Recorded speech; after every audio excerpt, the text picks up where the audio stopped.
right, good morning to you, viewers. Let's begin what's trending. With the shocking footage that sparked widespread reactions across social media over the weekend, the video featured Jane Ufot, daughter of Akwa State Governor Pastor Umo Eno, alleging that her late mother, Patience Umo Eno, who passed away last year, was a sacrificial lamb. Jane Ufot is the governor's second daughter and currently serves as his senior special advisor on health, safety, and environment. In the video, Jane sought an audience with her father, stating that she would not want to suffer the same fate as her late mother. Well, on Saturday, Pastor Umo Eno, reacting to the video, described it as politically motivated, asserting that his family is intact. Let's take a look. We're in political times, and so you expect more of that. My family is intact, you can see everyone, and the event we're talking about happened immediately my wife passed last year. So why is it surfacing now? And why is it on the eve of a second-year anniversary that we're celebrating the milestone that we have achieved? This teaches me that there are detractors around, and so my family is intact. That's Jane herself there. That's my daughter, that's the husband. So we have a good family. The pressure on the kids when they lose a loved one and could be traumatic, and we must know that. All I can appeal to the public is, please, they shouldn't bring back sad memories. It's enough that I've lost my wife, and I pray that they allow her peaceful soul to rest in peace, and don't try to. But I can't be distracted. I remain focused. I'll continue to serve Akwa Ibom people, and I don't wish what happened to me will happen to anyone else. So people throwing this around, if that's what they wish for themselves, I wish them luck. But we're running. My family is intact. I think even in politics, family should be off limits. Family should really be off limits, and so I don't think it's anything. You see me, I'm here, and we're good. This was really good. I am glad that the governor came out to debunk the story. We did see it circulating, and I didn't understand why, the media outlet reported it like, she was accusing, Pastor Umo Eno of killing her late mother. In the video that I watched that was circulating, nowhere did she mention that her father was responsible for, her mother's death. She appeared to have been, trying to get the attention of her father. And like her father has said, the pastor is saying that it's politically motivated. And at no time, did she accuse him of, killing her late mother. And like he said, their family is still mourning. Just a year has passed, and we should let them mourn at this point. I love that he concluded by saying in politics, family should be off limits, especially because we all understand, all of this happened before us. We watched all of this transpire. He was married to his wife for 38 years, has a beautiful family. Now, one thing about grief, especially as Africans, is that it takes on quite a peculiar shape. When you see Africans grieving, it's a little bit different to when other people are grieving. It's common, especially when an African dies. We seldom accept that it was natural causes. The discussion at funerals is always around, who did this? So, all of this has to be contextualized around the pain of these, of the daughters who feel that their mother's life was cut short before her time. And it's unfortunate that people are using this to bait for other issues. These are internal family and very sensitive issues that we don't need to, to get excited about these types of things circulating on social media. And I'm glad he came out with his family and showed that the issue is settled. He pointed out, he said, there's Jane over there. Jane was in the entourage there. They've settled their issues. Absolutely. And this is the thing with family matter. We allow families to resolve their issues. You mentioned grief. The authoritative text on grief is by Kubler-Ross on Death and Dying. Kubler-Ross identified 5 stages of grief. That when people lose a loved one, they go through stages of grief. Other theories have identified 7 stages of grief. Now, I mentioned that to go to the statement that I saw by the governor, Umo Eno.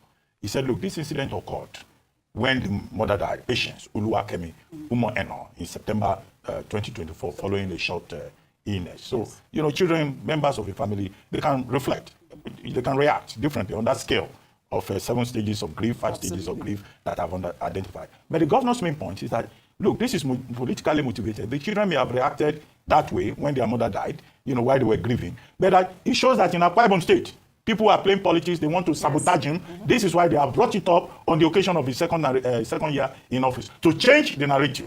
Now, my point is this. Section 37 of the Nigerian Constitution recognizes the right of every individual to private and family life.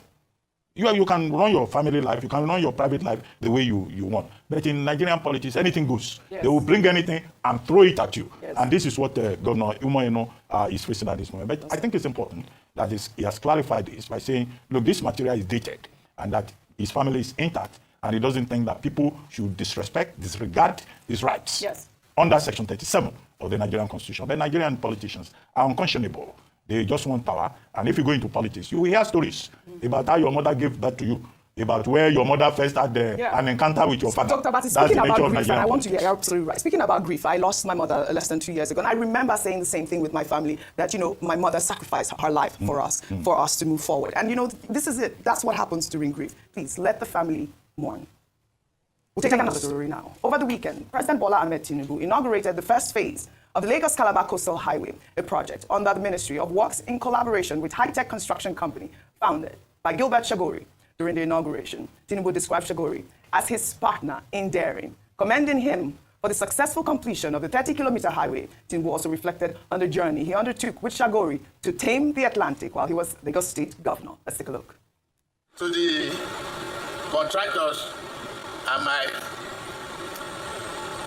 partner in daring, it was tough for us. Engineer Roland Shagori. We come together to tame the Atlantic. My leaders in Lagos thought it was impossible. So many other leaders wanted us to abandon it.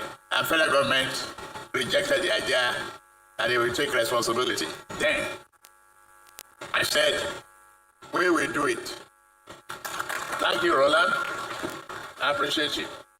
Well, congratulations to President Bola Ahmed Tinubu, the Ministry of Work, and of course high-tech for that successful completion. Often we hear the government, you know, saying that they're going to inaugurate or they commission things, and it never happens, and it did happen right on time. But you know, there were a lot of reactions that trailed this actual event over the weekend. Well, during the inauguration ceremony, President Bola Ahmed Tinubu appeared to have snubbed the governor of Lagos State, Babajide Sanwo, in apparent confirmation of the speculation of a strained relationship between the president and the governor. In a video that has now gone viral, Tinubu was seen exchanging pleasantries with dignitaries who attended the ceremony. However, when Tinubu reached Sanwo, he ignored the governor and extended a handshake to Usman Ododo, the governor of Kogi State. Let's take a look.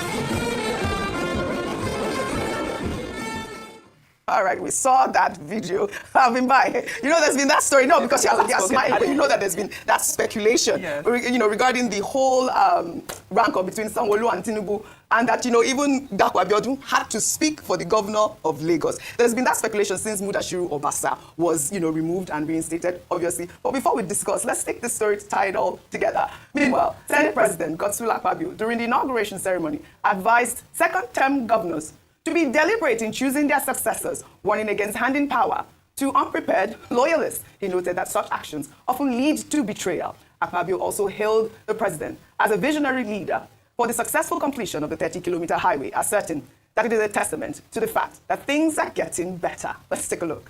In you, Mr. President, we have a president who has both sight and vision. And this, for me, is something I must advise our governors, particularly those of them who are on their second terms.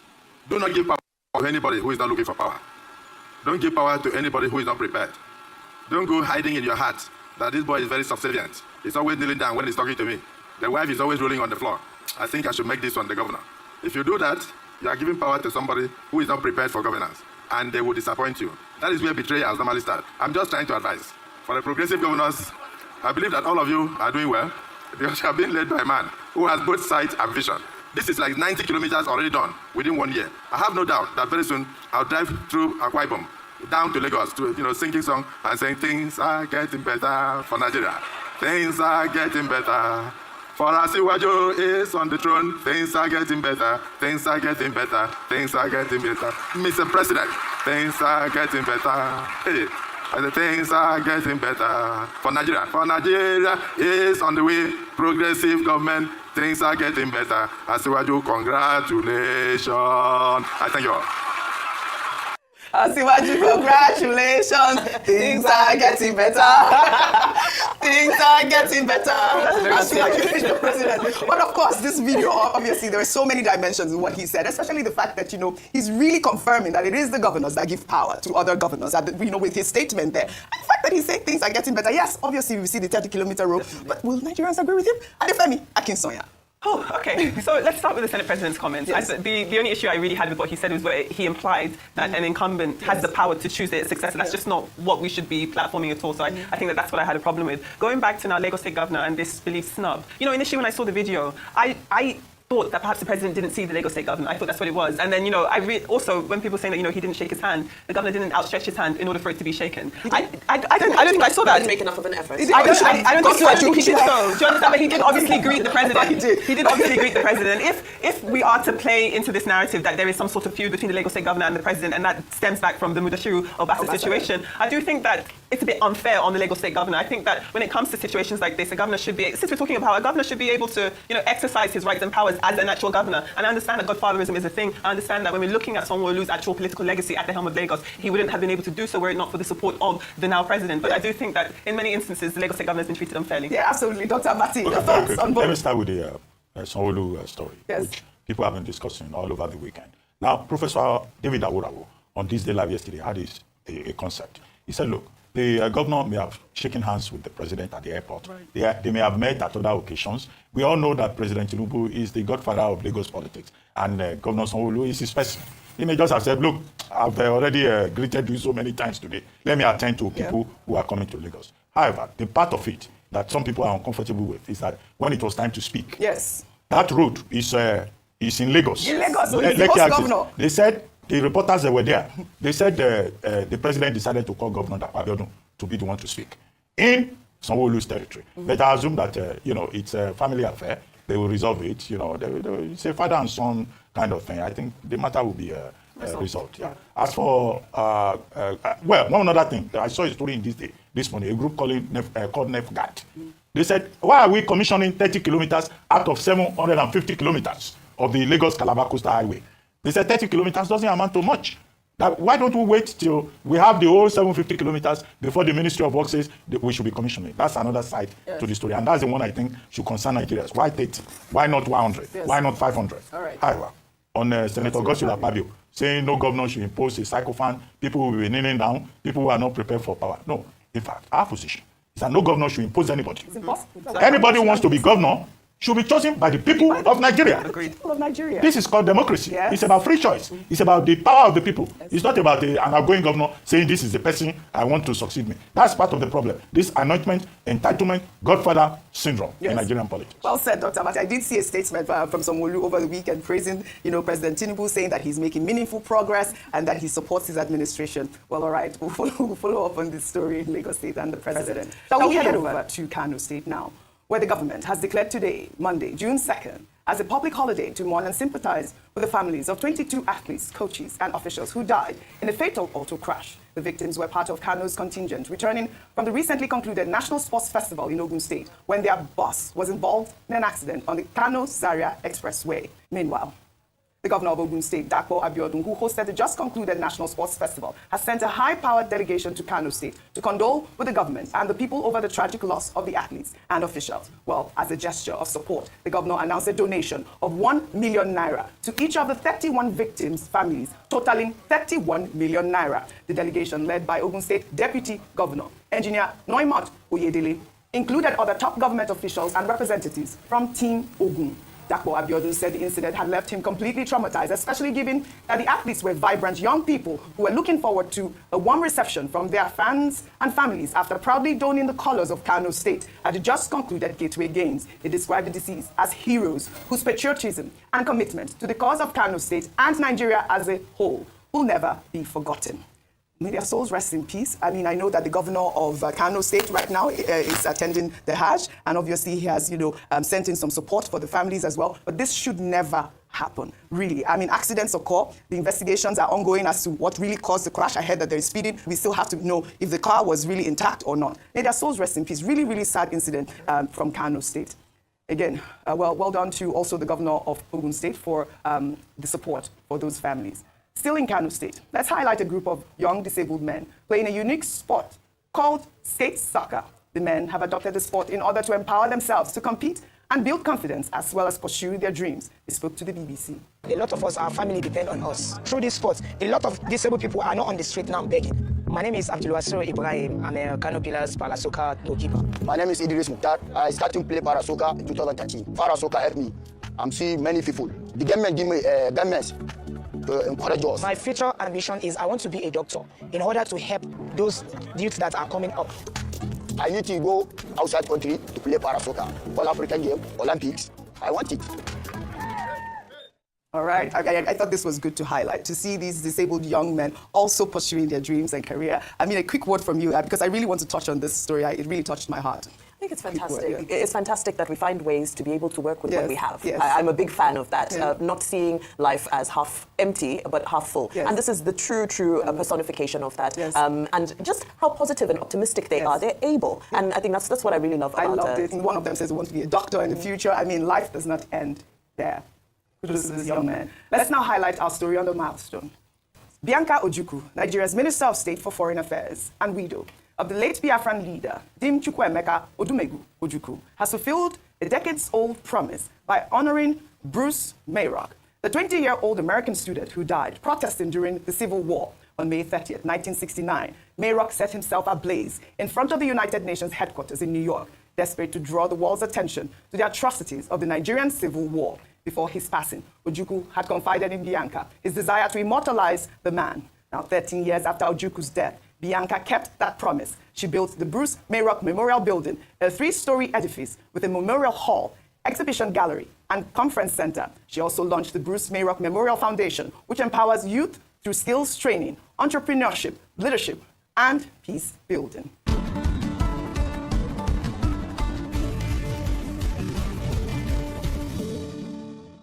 Bianca described the project as a tribute to courage and a lasting reminder of the power one voice can have against injustice. Dr. Abati, over to you. Okay.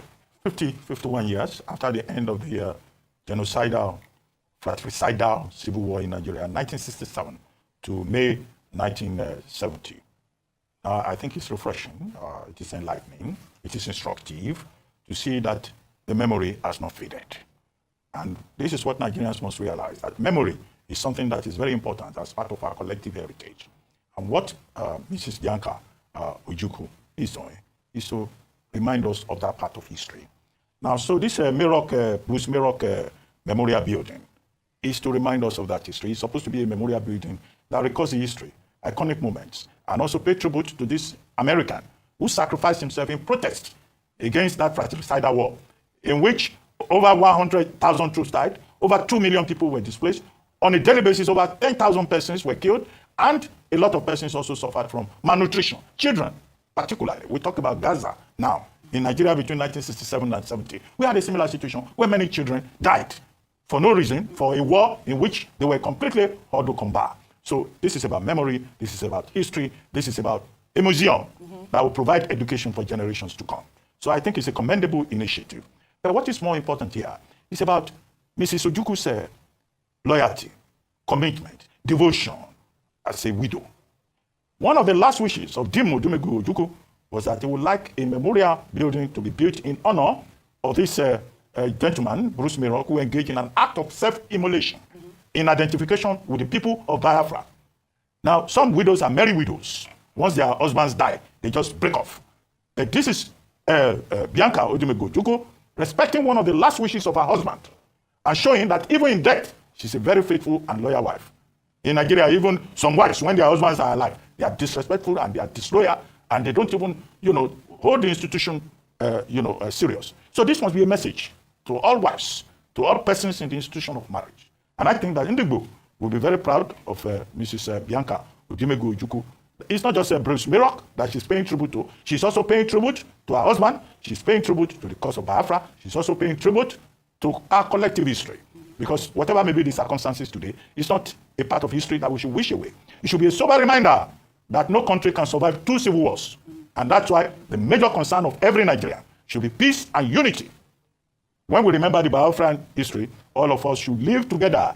What are you talking about? Is it the war in Kwale? Is it the war in the genocide in Asaba? Is it the malnutrition and the crisis that Nigerians face collectively? The message is, as General Gowon put it, to go on with one Nigeria is a task that must remain an eternal obligation for every one of us as Nigerian compatriots. Well said, Dr. Abati. Well said. Shall we take our good news report now?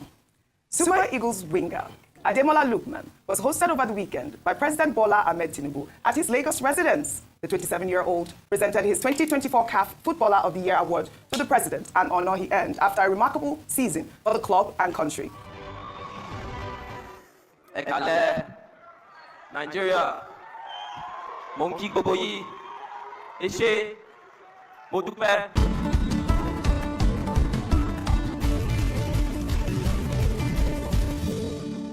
It's an amazing honor to present this award to our president and to have him hold this and to be able to, just to be in his presence is an honor. He said wherever I go, he will support me. So to know that I have the support of the president is a great feeling. Well, all right, that was beautiful to see Ademola Lookman being honored by the president. That's all I have for you guys, unfortunately, on What's Trending Today. I'll see you all.